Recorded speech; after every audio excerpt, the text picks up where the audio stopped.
இரவு ஜெபம். கர்த்தருக்கு ஸ்தோத்திரம். நீதிமொழிகள் 24வது அதிகாரம் 15வது வசனம். துஷ்டனே நீதிமானுடைய வாசஸ்தலத்துக்கு விரோதமாய் பதவிராதே, அவன் தங்கும் இடத்தை பாழாக்கி போடாதே. கர்த்தர் கொடுத்த நல்ல வார்த்தைகளுக்காய் கர்த்தருக்கு நன்றி செலுத்துவோமாக. கிறிஸ்துவுக்குள் பிரியமானவர்களே, இந்த நாளில இரவு நேரத்துல வசனத்தை கேட்கிற ஒவ்வொருவருக்கும் ஆண்டவர் தம்முடைய வார்த்தையை அனுப்புகிறார். ஆண்டவராகிய இயேசு கிறிஸ்து நீதிமான் வாசலுக்கு விரோதமாய் பதவி இருக்கிற கிரியைகள், தங்கி பாழாக்க நினைக்கிற எல்லா பொல்லாத வல்லமைகளுக்கு விரோதமாய் தம்முடைய இரத்தத்தினாலும் ஆண்டவராகிய இயேசு கிறிஸ்துவின் நாமத்தினாலும் அந்த குடும்பங்களை, ஒவ்வொரு குடும்பங்களையும் கர்த்தர் பாதுகாப்பார். சங்கீதம் 127:1 சொல்லுகிறது, கர்த்தர் வீட்டை கட்டாராகில் அதை கட்டுகிற பிரயாசம் விருதா. கர்த்தர் தான் வீட்டை கட்டுகிறார், கர்த்தர் தான் வீட்டை பாதுகாக்கிறார்.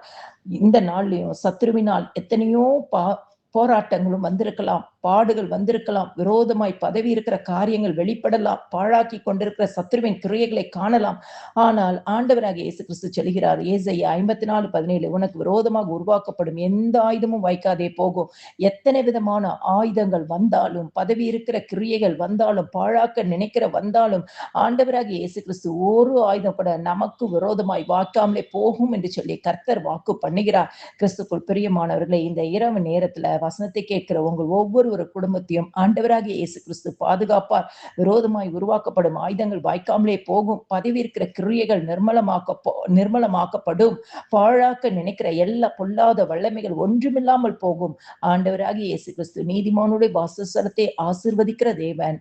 இந்த இரவு நேரத்துல வசனத்தை கேட்கிற உங்களையும், உங்கள் குடும்பங்களையும், உங்களுக்கு உண்டான எல்லாவற்றையும் வேலியடைத்து பாதுகாத்து ஆசீர்வதிப்பார். எல்லா துதியும் கனமும் மகிமையும் ஸ்தோத்திரமும் என் ஆண்டவராகிய இயேசு கிறிஸ்து ஒருவருக்கே செலுத்துகிறேன்.